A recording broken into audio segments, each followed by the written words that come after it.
जय हिंद दोस्तों, आज फिर हाजिर हैं आप लोगों के बीच में अपनी दूसरी क्लास लेकर के।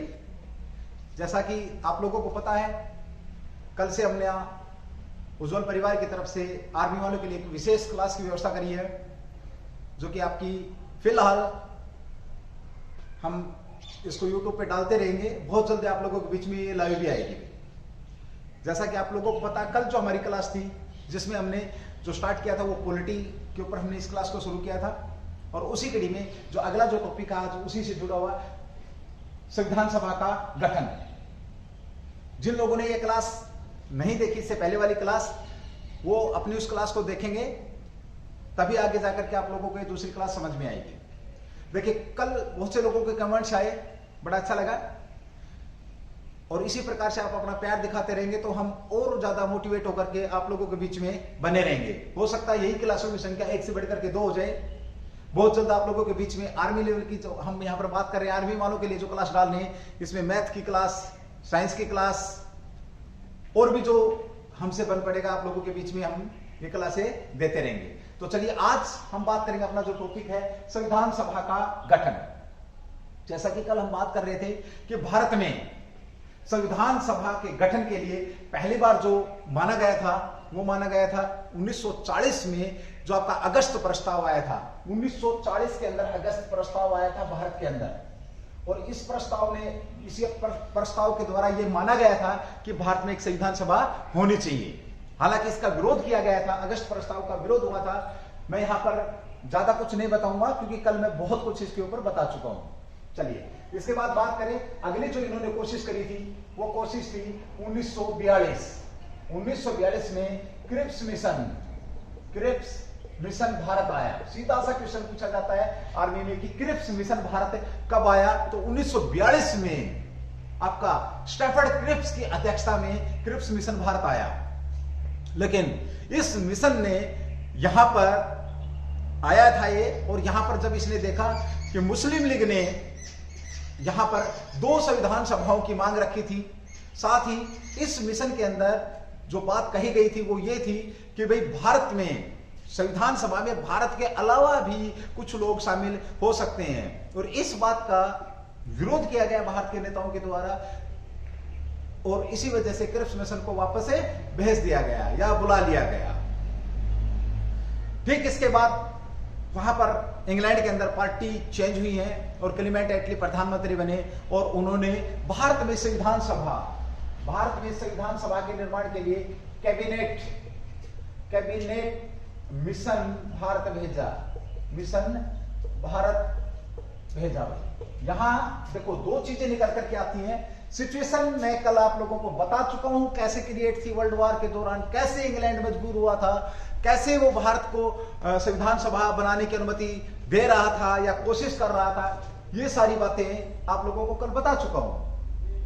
जब हमारा ये टॉपिक खत्म होगा, इसकी जो कंसेप्चुअल सीरीज खत्म होगी, तो उसके बाद मैं आप लोगों के बीच में क्वेश्चन आंसर फॉर्मेट में भी इसकी प्रैक्टिस करूंगा कि कैसे क्वेश्चन आते हैं। जैसा कि सीधा सा पूछा जाता है कि कैबिनेट मिशन भारत कब आया, तो सीधी सी बात करें 1946 में कैबिनेट मिशन भारत आया। किसने भेजा, तो ये क्लेमेंट एटली, जो ब्रिटेन के प्रधानमंत्री, उस समय ब्रिटेन के प्रधानमंत्री कौन थे, क्लेमेंट एटली जो साहब थे। एटली साहब ने क्या किया था, भारत में कैबिनेट मिशन को भेजा था। किस लिए भेजा था कैबिनेट मिशन को, कि वो भारत में जाए और भारत में संविधान सभा का निर्माण करवाए। भारत में संविधान सभा का, यहां एक बार बड़ा विशेष ध्यान देंगे मेरी तरफ। देखिए, आप लोगों से क्वेश्चन पूछा जाता है कि कैबिनेट मिशन का भारत में क्या काम था। आप लोगों के बीच में ऑप्शन रख दिया जाता है कि भारत में संविधान सभा का निर्माण करेगी। Option number A. बी में रख देंगे, ऑप्शन नंबर बी में देंगे आपको कि संविधान का निर्माण करेगी। ऑप्शन नंबर सी में मिलेगा ए और बी। ऑप्शन बी में मिलेगा इनमें से कोई नहीं। और जैसे ही हम संविधान की बात करते हैं, संविधान, तो हम आगे का पढ़ते भी नहीं है, और वहां पे एक्साइटमेंट में ए और बी दोनों पे टिक मारते हैं। तो ध्यान रखना दोस्तों, यहां पर इसके जो कैबिनेट जो मिशन थी, इसका जो पहला काम था वो ये था, भारत में संविधान सभा का निर्माण करवाना। तो भारत में संविधान सभा संविधान सभा का निर्माण करवाना। क्या करवाना? निर्माण करवाना भाई, यानी कि भारत में संविधान सभा बनवाएगी, कैबिनेट मिशन बनवाएगी। पहला काम इसका ये था। और दूसरा काम हम ये कह सकते हैं, भारत में अंतरिम सरकार का निर्माण करवाना। कह सकते हैं हम लोग इसको कि भारत में अंतरिम सरकार का भी निर्माण आपका ये करवाएगी सरकार। अंतरिम सरकार का निर्माण भी आपकी कैबिनेट मिशन ने करवाएगी। 1946 23 मार्च 1946 को दिल्ली, 23 मार्च 1946 को, कब भाई? 23 मार्च 1946, 23 मार्च 1946 को कैबिनेट मिशन आपका कहां पहुंच गया? भारत में। अब यहां भी बड़े सुंदर क्वेश्चन बनते हैं। आप लोगों से पूछा जाता है कि कैबिनेट मिशन कब भारत पहुंचा, तो 23 मार्च 1946 को कहां पर पहुंच गया? दिल्ली में पहुंच गया, या भारत कह सकते हैं आप। अब बात आती है कि जो मिशन था, कैबिनेट मिशन, सबसे पहले तो बात यह आती है कि इसमें सदस्य कौन थे, ये किसकी अध्यक्षता में यहां पर आया था। तो दोस्तों ध्यान रखेंगे, हम कह सकते हैं इसको एक किस्म से, ये क्या था? भारत की आजादी का पास, भारत की आजादी का पास, PAS, Pethick Lawrence. Sir Pethick Lawrence कह सकते हो आप। AV अलेक्जेंडर साहब थे। और स्टैफर्ड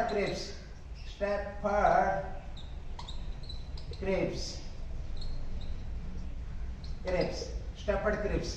देखिए यहां पर तीन लोगों का एक समूह भारत पहुंचा, जिसे नाम दिया गया कैबिनेट मिशन। एक्चुअली क्या था? ये तीनों के तीनों कैबिनेट मंत्री थे उस समय ब्रिटेन के अंदर। और इन 3 लोगों को समूह को यहां पर भेजा। यहां पूछा जाता अध्यक्ष कौन थे, तो पैथिक जो लॉरेंस थे आपके, पैथिक लॉरेंस साहब क्या थे? अध्यक्ष थे भाई, अध्यक्ष। पूछ लिया जाता है कि कैबिनेट मिशन के अध्यक्ष कौन थे, तो पैथिक लॉरेंस कैबिनेट मिशन के क्या थे? आपके अध्यक्ष थे। बात यहीं पर समाप्त नहीं होती है। यहां एक क्वेश्चन और दिमाग में आना चाहिए कि इसका नाम कैबिनेट मिशन क्यों रखा गया? क्योंकि ये तीनों के तीनों लोग क्या थे? कैबिनेट के सदस्य थे। उसके साथ ही बात करिए, जो स्टैफर्ड क्रिप्स है, ये स्टैफर्ड क्रिप्स वही क्रिप्स साहब है जिनकी अध्यक्षता में क्रिप्स मिशन भारत आया था। ये उस समय क्या थे? इनकी अध्यक्षता में क्रिप्स मिशन भारत आया था, जिसको वापस भेज दिया गया था, जिसे पोस्ट डेटेड चेक की संज्ञा दी गई थी। इसी क्रिप्स मिशन को पोस्ट डेटेड चेक की संज्ञा दी गई थी। और वापस दोबारा से आपके बीच में फिर ये कैबिनेट मिशन का हिस्सा बनकर के भारत आए। यहां तक आप लोगों को बताया जा चुका है, पढ़ाया जा चुका है। अगर यहां तक किसी भी प्रकार का आपका कोई सवाल या शक या क्वेश्चन दिमाग में आता है, तो आप लोग कमेंट्स करके बता सकते हैं। दोस्तों, आप एक ऐसी जॉब की तैयारी कर रहे हैं जो जिंदगी भर आपको चैलेंज पे चैलेंज देती रहेगी। और ये जो टेस्ट है, सबसे पहला चैलेंज आपके बीच में आपका आर्मी का ये टेस्ट ही रहेगा। और चैलेंज या टारगेट को हमने अचीव करना ही करना है। आप जुड़े रहें, बने रहें, आप क्लासेस देखते रहें, रेगुलर स्टडी करते रहें, तो ऐसा कोई टारगेट नहीं होता जिंदगी के अंदर या दुनिया के अंदर जिसे आप लोग हिट नहीं कर सकते हैं। वो काफी बार मैं बात भी करता हूं, everything is possible for youth if you are feel youth. हर चीज पॉसिबल है एक यंग व्यक्ति के लिए, एक जवान व्यक्ति के लिए, अगर वो ये फील करता है कि मैं जवान हूं। अगर वो पहले ही बुजुर्ग हो गया है तो फिर कुछ कहा नहीं जा सकता। तो चलिए दोस्तों, अब आगे बढ़ेंगे। देखिए, ये जो चीज थी ये आपके बीच में मैं एक बार रिवाइज करा दूं। अगस्त प्रस्ताव 1940, Cripps mission 1942, cabinet mission 1946 Bharat में। क्लेमेंट एटली साहब प्रधानमंत्री थे, कहां के? पीएम साहब थे, कहां के? ब्रिटेन के पीएम साहब थे। भारत में संविधान सभा का निर्माण कराएंगे, अंतरिम सरकार का निर्माण कराएंगे। साथ ही अगर हम बात करते तो कब आई? 23 मार्च 1946। और ये तीनों के तीनों जो लोग थे, ये क्या थे? ब्रिटेन में, ब्रिटेन संसद में कैबिनेट के सदस्य थे। यहां पर एक और बड़ा शानदार सा क्वेश्चन पूछा जाता है कि ये जो व्यक्ति था ये कौन था? Pethick Lawrence. यहां बड़ा अच्छा क्वेश्चन पूछा जाता है कि भारत की आजादी के समय भारत के सचिव कौन थे, या ये कह सकते हैं कि कैबिनेट मिशन जब भारत आया तो भारत के सचिव कौन थे? तो भारत के सचिव के तौर पर काम कौन कर रहे थे? आपके Patrick Lawrence.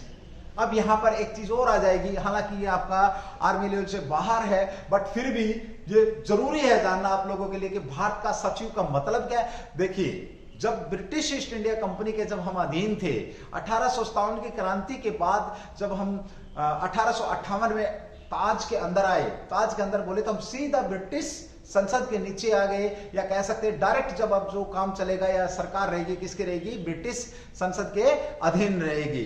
British east India company का रोल वहां पर क्या हो जाता है? खत्म हो जाता है। और मुख्य तौर पर ब्रिटेन के संसद में एक व्यक्ति को नियुक्त किया जाता था जो महारानी या महाराजा के लिए क्या बनता था? भारत की तरफ से उत्तरदायित्व का काम करता था। यानी कि कोई भी बात अगर भारत के अंदर होगी तो किसकी नजर में होगी? जो भारत के सचिव होंगे। तो भारत के अंदर हर घटना या मैं कहूं जो भी बात या जो भी काम रहेंगे उसके जिम्मेवार आपके कौन रहेंगे? भारत के सचिव। ये एक आपके कौन होते थे? कैबिनेट मंत्री लेवल का या मंत्री लेवल का एक व्यक्ति होता था जिसे नियुक्त किया जाता था भारत के सचिव के तौर पर। तो यहां पर ये बड़ा अच्छा क्वेश्चन बनता है कि भारत की आजादी के समय या कैबिनेट मिशन जब भारत आया उस समय भारत के सचिव कौन थे? आपके पैट्रिक लॉरेंस साहब थे।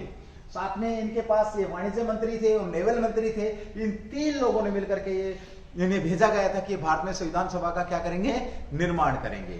तो ये यहाँ पर मैं इसको रफ कर रहा हूं, अगर आपने स्क्रीनशॉट वगैरह लेना तो ले सकते हैं, अदरवाइज चलते हैं आगे। भाई चलिए, जब भारत के अंदर पहुंच चुकी है आपकी कैबिनेट मिशन, और कैबिनेट मिशन का मुख्य काम आप लोगों के बीच में आ चुका है। अब देखो दोस्तों, बात यहां पर खत्म नहीं होती है, अब ये काम शुरू करेगी। सबसे पहले इसने एक चीज का आकलन किया कि भाई ब्रिटिश जो आपका कैबिनेट मिशन यहां पर भारत में आया है, इसके सामने एक समस्या थी।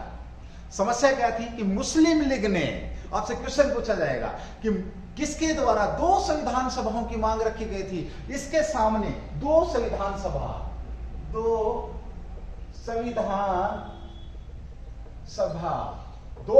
सभा होनी चाहिए। ये किसने बोला था? मुस्लिम लीग ने कैबिनेट मिशन के सामने ये मांग रखी कि 2 संविधान सभा होनी चाहिए। हालांकि कैबिनेट मिशन ने इस बात को नकार दिया कि नहीं, 2 नहीं करेंगे, लेकिन कुछ ऐसी बातें बोली जिससे मुस्लिम लीग क्या सेटिस्फाई हो गया और वो एग्री हो गया, बोला ठीक है आप बनाए। अब बात यहां पर ये आती थी कि जो संविधान सभा बनेगी, यानी कि संविधान प्लस सभा। अब देखेंगे एक बार भैया आप लोग, संविधान सभा प्लस सभा, यानी कि ऐसे लोग जो क्या लिखेंगे? संविधान का निर्माण करेंगे। लोग, सभा, लोगों का समूह क्या हो गया? ऐसे लोग जो सभा। अब ऐसा तो है नहीं कि किसी को भी उठाएं और उसके अंदर शामिल कर दे और बोले कि भाई ये सारे बहुत सारे लोग हो गए और ये संविधान का निर्माण कर देंगे। नहीं, अब यहां पर कैबिनेट मिशन ने क्या किया? सबसे पहले तो ये डिसीजन लिया गया कि हम भारत में जो संविधान सभा है उसका गठन हम किस आधार पर करेंगे। हम यहाँ ये कह सकते हैं कि उन्होंने एक आंकड़ा लगाया कि 10 लाख लोगों पर एक व्यक्ति होना चाहिए। आधार की अगर हम बात करें तो 10 लाख लोगों पर एक व्यक्ति होना चाहिए। 10 लाख लोगों पर एक व्यक्ति होना चाहिए जो संविधान सभा का क्या रहेगा? सदस्य रहेगा। अब संख्या का निर्धारण कर दिया कि 10 लाख लोगों पर एक व्यक्ति होगा, बिल्कुल सही है, मान भी लिया। अगली बात है कि ये व्यक्ति होगा कौन? कैसे किसी को नॉमिनेट करेंगे या चुनाव होगा, हम इसे कैसे मतलब लेकर के आएंगे इस व्यक्ति को? तो यहां पर निर्धारण किया गया कि चुनाव होगा। भाई क्या होगा? चुनाव होगा। ये जो व्यक्ति रहेगा इसका क्या होगा? चुनाव होगा। और चुनाव का जो प्रकार रहेगा, चुनाव का प्रकार अप्रत्यक्ष रहेगा, अप्रत्यक्ष। अब यहां पर एक बात ध्यान देना आप लोग, चुनाव जो होता है वो 2 प्रकार का होता है। आप लोगों से पूछा जा सकता है प्रत्यक्ष और अप्रत्यक्ष। तो यहां पर अप्रत्यक्ष का मतलब ये होता है कि जनता के द्वारा चुने गए जो प्रतिनिधि हैं वो इस व्यक्ति का क्या करेंगे? चुनाव करेंगे, जो कि संविधान सभा का क्या रहेगा?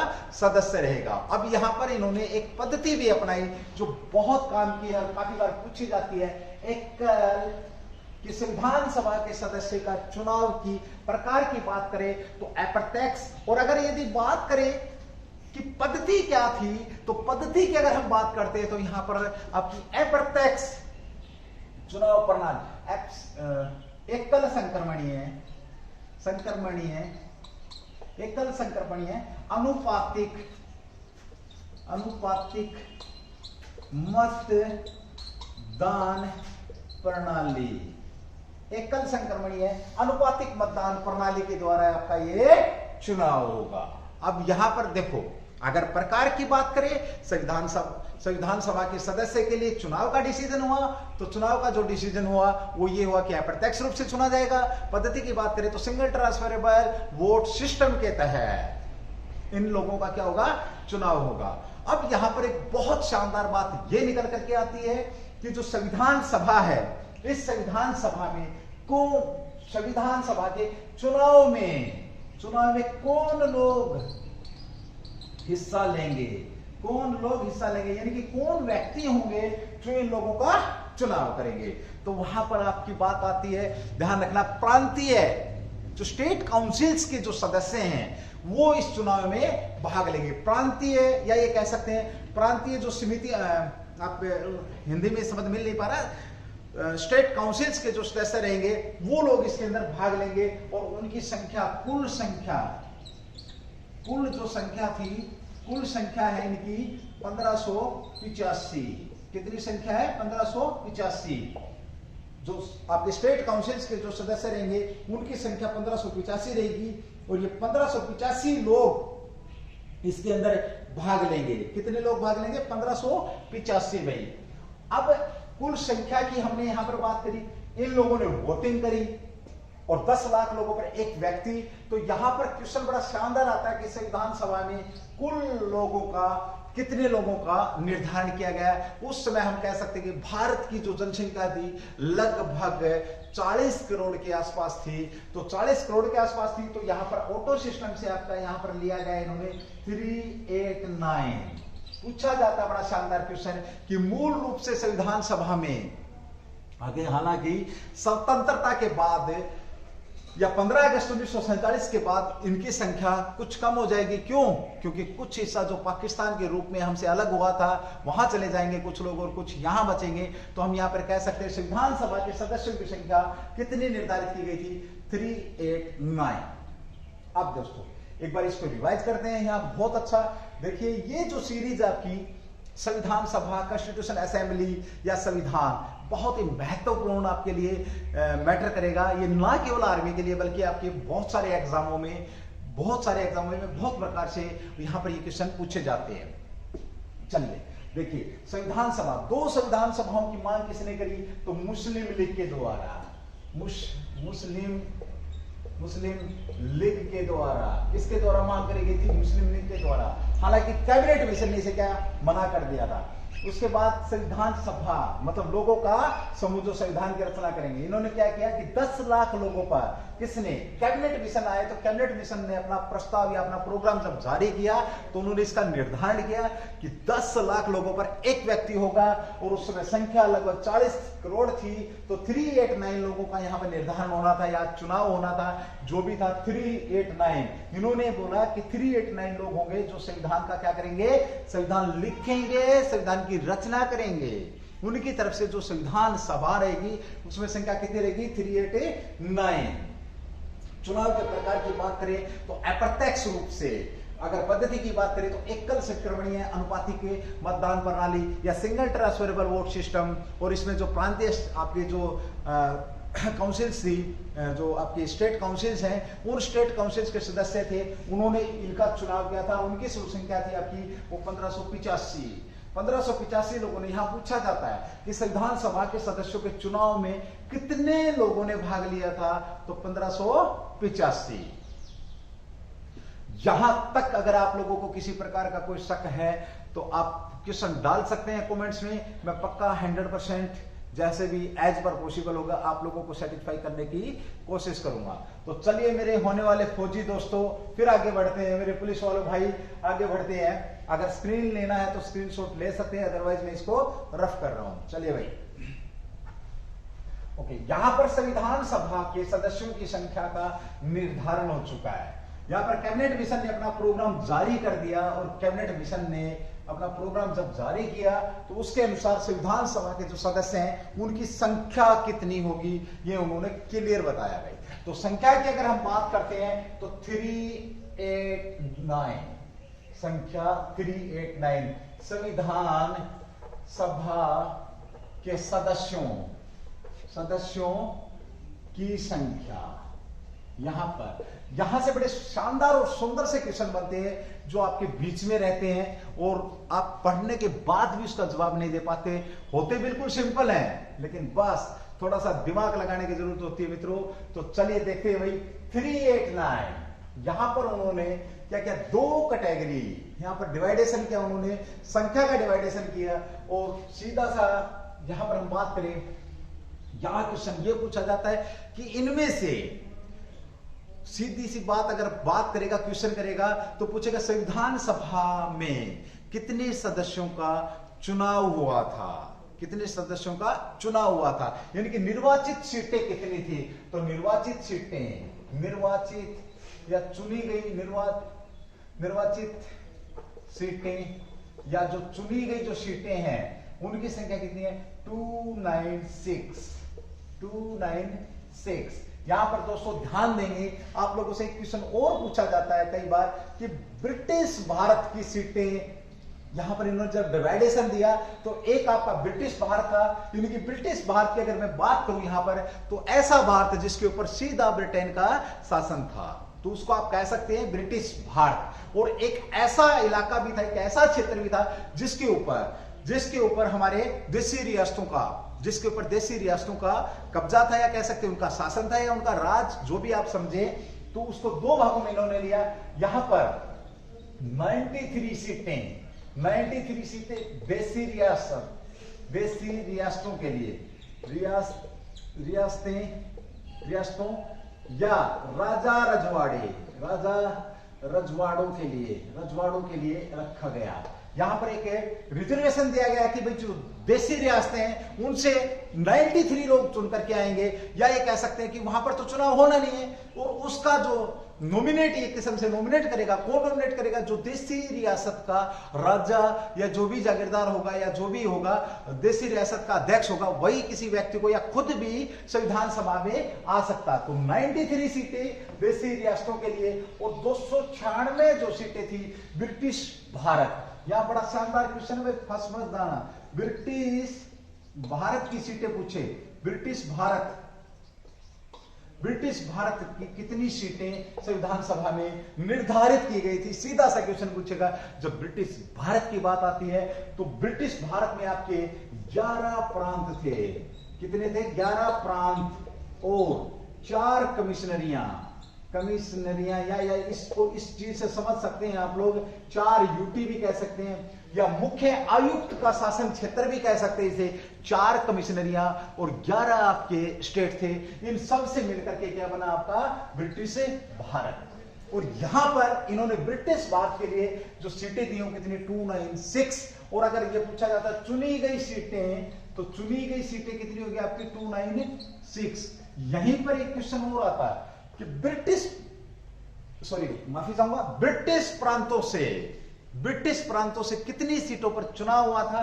तो यहां पर ब्रिटिश प्रांतों से अगर हम बात करते हैं, ब्रिटिश प्रांतों से जो सीटें चुनी गई वो थी आपकी 292। अगला आंकड़ा फिर आपके बीच में है 292 जो सीटें हैं ये ब्रिटिश प्रांतों की सीटें हैं। देखिए ब्रिटिश भारत की अगर बात करता है तो 296 हैं, ब्रिटिश प्रांत की बात करता है तो 292 हैं, कुल की बात करता है तो 389 है, देशी रियासतों के लिए अगर सीटों की बात करता है तो 93 हैं। अब यहां पर बात आती है सर 4 सीटें कहां गई, दिमाग में आनी चाहिए। यहां पर मैंने एक शब्द लिखा ब्रिटिश कमिश्नरियां, या आज की यूटी समझ सकते हो आप लोग। ब्रिटिश जो कमिश्नरियां हैं यहां पर एक एक सीट का निर्धारण किया गया। देखिए ब्रिटिश अगर हम कमिश्नरी की बात करें तो टोटल कमिश्नरियों की संख्या कितनी थी, कमिश्नरियां कितनी थी आपकी 4, ए बी सी और डी। याद रखेंगे आप लोग। ए से बन जाएगा आपका अजमेर, ए से अजमेर कमिश्नरी था, अजमेर या मारवाड़ कह सकते हैं। बी से आपका बलूचिस्तान, जो बाद में पाकिस्तान चला गया भाई। सी से कुरुग, सी से आपका कुरुग, जो कि वर्तमान में हम इस कुरुग को कर्नाटक के नाम से जानते हैं, कर्नाटक भाई, कर्नाटक। और डी से आपका दिल्ली। ये 4 कमिश्नरियां थी। अब यहां पर क्वेश्चन में फंसा लेगा आप लोगों को सीटों के निर्धारण में। एक बार फिर बताता हूं, कुल सीटें 389, ब्रिटिश भारत की सीटें 296 है, ब्रिटिश प्रांतों की सीटें आपकी 292 है, ब्रिटिश कमिश्नरियों की सीटें आपकी 4 है, देशी रियासतों की सीटें आपकी 93। ये प्रोग्राम दे दिया उन्होंने कि अब इस पर चुनाव होना चाहिए। चुनाव आपका प्रत्यक्ष रूप से होगा। अगर पद्धति की बात करें तो एकल संक्रमण नहीं है, अनुपातिक पद्धति के द्वारा इसका या सिंगल ट्रांसफरेबल वोट सिस्टम के द्वारा इसमें चुनाव होगा। चुनाव कौन करेंगे? आपके जो स्टेट काउंसिल्स के सदस्य हैं वो इस चुनाव में भाग लेंगे और एक संविधान सभा आप लोगों के बीच में बनकर के तैयार हो जाएगी। ये इन्होंने प्रोग्राम दिया और इसी पर फिर अमल हुआ। आपका चुनाव हुआ और फिर चुनाव होगा तो चुनाव का रिजल्ट आएगा। तो संविधान सभा का अगर हम गठन की बात करते हैं तो संविधान सभा का गठन कब हुआ था? बड़ा शानदार क्वेश्चन यहां पर आप लोगों से पूछा जाता है कि संविधान सभा का गठन कब हुआ, कौन से महीने में? तो 1946 कह सकते हो आप, इसको अगस्त सितंबर कह सकते हो। इसके बीच में इनका क्या हुआ? चुनाव हुआ। अब चुनाव हुआ है तो चुनाव का रिजल्ट भी आएगा। तो दोस्तों चुनाव हुआ, चुनाव के अंदर रिजल्ट। इससे पहले आप 2 चीजें देखेंगे। यहां पर इसने सीटों को समुदायों में भी बांटा, सीटों को समुदायों में भी बांटा। नंबर 1 आपका सामान्य समुदायों में आपके सिख और मुस्लिम छोड़ के बाकी सब को काउंट कर लिया। किसके अंदर भाई? सामान्य के अंदर। दूसरा समुदाय आपका पूछा जाता है तो मुस्लिम, और तीसरा जो आपका सिख। ये बड़ा शानदार क्वेश्चन है कि कितने समुदाय में बांटा था? तो 3 समुदाय में इन सीटों को डिवाइडेशन किया था। कितनी सीटों में? 3 सीटों में। और यहां पर जब चुनाव हुआ तो चुनाव का रिजल्ट आया और चुनाव के रिजल्ट में 208 सीटें आपकी चुनी गई। किसकी चुनी गई 208 सीटें? तो राष्ट्रीय कांग्रेस। यहां पूछा जाता है कि कांग्रेस की सीटें कितनी थी? तो 208 सीटें कांग्रेस की थी। साथ ही यहां पर बात करी जाती है कि मुस्लिम लीग की सीटें कितनी थी? तो दोस्तों 73 जो सीटें थी वो किसकी थी? मुस्लिम लीग की सीटें 73। तीसरा जो पॉइंट निकल करके आता है कि आपकी जो अन्य पार्टियां थी या अन्य दल की सीटें कितनी थी? अन्य दलों की जो सीटें थी वो आपकी 7 थी। और यहीं पर हम बात करते हैं कि स्वतंत्र व्यक्ति जो किसी भी पार्टी में शामिल नहीं थे उनकी सीटें कितनी थी? तो 8 सीटें उनकी यहां पर थी। कितनी थी? स्वतंत्र या ये कह सकते हैं निर्दलीय लोगों की सीटें कितनी थी? 8। अब देखो इसको अगर हम जोड़ते भी हैं 208, उसके बाद आपका 73, उसके बाद आप 8 और 7 15, सीधे ले लो 8 और 3 11 और 5 16, 8 एक 9 और 2, तो आपका 296 का डिवाइडेशन आपके सामने है। जब इतनी कम सीटें मुस्लिम लीग को मिली तो मुस्लिम लीग ने इसका विरोध किया और बहुत से लोगों ने ये बोला, काफी इतिहासकारों ने भी ये बात बोली कि मुस्लिम लीग ने जब इसका विरोध किया ये बोला गया कि भाई कांग्रेस ही संविधान सभा है और संविधान सभा ही कांग्रेस है। यहां पर मुस्लिम लीग ने इसका विरोध किया। साथ ही अगर हम बात करते हैं इसकी अपने 93 सीटों की, तो इन पर चुनाव नहीं हुआ, यह आप लोगों को पता होना चाहिए। अब यहां तक की बात अगर आपको समझ में आ गई है, चुनाव हो गया है, संविधान सभा का गठन हो गया है, फिर मैं आगे बढ़ूंगा। एक बार रिवाइज करा दो आप लोगों को। देखिए कुल सीटों की बात करी 389, संविधान सभा के सदस्यों की संख्या, निर्वाचित सदस्यों की संख्या की बात करें तो 296, ब्रिटिश भारत के सदस्यों की बात करें, ब्रिटिश भारतीय जो शासन था उसकी बात करें तो 296, साथ में अगर ब्रिटिश प्रांतों की सीटों का जिक्र करें तो 294 हैं। 4 सीटें आपकी किसकी रहेंगी? कमिश्नरियों की रहेंगी। टोटल आपकी सीटें आपके बीच में 93 सीटें रिजर्व कर दी किसके लिए? आपकी देसी रजवाड़ों के लिए। चुनाव हुआ, चुनाव का रिजल्ट आया। चुनाव के रिजल्ट की बात करें तो उससे पहले 3 समुदाय बांट रखा था आपका, सामान्य, मुस्लिम और सिख। सामान्य में मुस्लिम और सिख को छोड़ करके बाकी को सबको सामान्य में शामिल किया गया था। साथ ही बात करें रिजल्ट में 208 जो सीटें थी चुनाव जो जीत करके आपकी आई, वो कांग्रेस आई 73 सीटों पर, मुस्लिम लीग और आपकी जो अन्य सीटें थी, अन्य दल थे 7 थे। और आपके सदस्यों की अगर हम बात करते हैं, स्वतंत्र सदस्य या निर्दलीय सदस्य, उनकी जो सीटें रही हैं वो 8 रही हैं। अब जब रिजल्ट आपके सामने आया तो लोगों ने विरोध किया, खास करके मुस्लिम लीग ने भी किया। और मुस्लिम लीग के द्वारा जब विरोध किया तो और लोगों ने भी बोला कि कांग्रेस ही आपकी संविधान सभा और संविधान सभा ही कांग्रेस है। तो चलिए दोस्तों, अभी घड़ी मुझे इशारा कर रही है कि समय हो चुका है। आप मेरे साथ बने रहेंगे, मेरा वादा है आप लोगों का कि मैं आपको जरूर जो आपका टारगेट है मैं वहां तक ले जाने की कोशिश करूंगा और भगवान से दुआ करूंगा जो आप चाहते हो वो आपका पूरा हो। और कोशिश करते रहिए, बने रहिए। जय हिंद, जय भारत।